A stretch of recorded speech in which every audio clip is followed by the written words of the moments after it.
Cowboy Poetry by Gina Smith.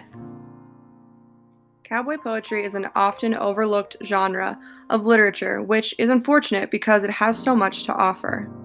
It is a jazz of Irish storytelling, Scottish seafaring and cattle tending, Moorish and Spanish horsemanship, European cavalry tradition, African improvisation, and Native American experience, if also oppression. The songs and poems of the American cowboy are part of that old tradition of balladry.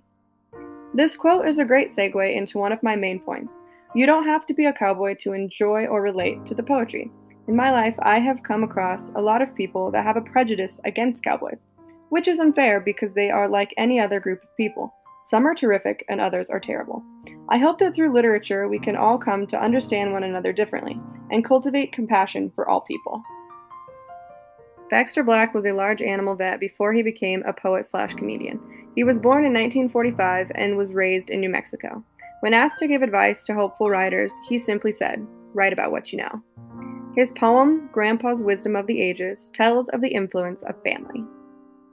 Grandpas have a special job and have since days of yore to teach his children's children things his parents might ignore, like how to spit and whistle, carve initials on a tree, the value of an empty can and why some things aren't free, why dogs get stuck and how birds can fly, and why grandma's always right, and how to tie a square knot and the time to stand and fight.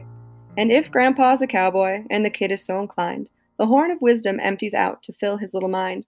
He has the kid upon a horse as soon as mom allows, and fills him full of stories about the old days punching cows, and how when he was just your age he rode the rough string snides and never hesitated, see. That's how he learned to ride. So when the horse the kid was riding tossed him to the ground, the grandpa said, "Now get back on. Don't let him get you down." The boy balked, but grandpa knew the lesson to be learned. "One of us must ride this horse," he said, his voice was stern. Then wisdom passed from old to young. "You're right," the kid said true. "You want I let the stirrup out? Just one hole or two." Can you think of lessons learned by loved ones that are important to you? Badger Clark was born January 1st, 1883 in Iowa. His family moved to the Dakota Territories when he was young. He published his first book of poetry in 1917.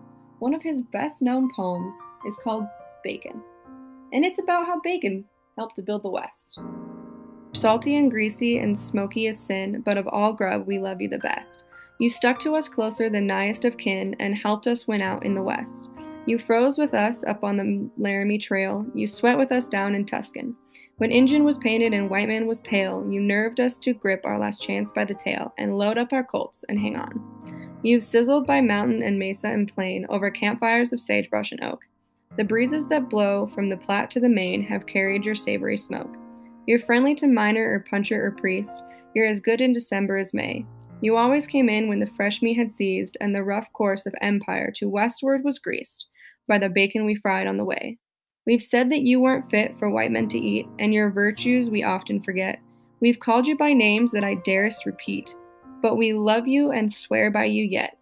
Here's to you, old bacon, fat, lean, streak, and rind. All the Westerners join in the toast, from mesquite and yucca to sagebrush and pine, from Canada down to the Mexican line, from Omaha out to the coast. What I hope you take away from this is that we all have something in common, and that cowboy poetry is pretty cool. As F. Scott Fitzgerald said, that is part of the beauty of literature. You discover that your longings are universal longings, that you are not lonely and isolated from anyone. You belong.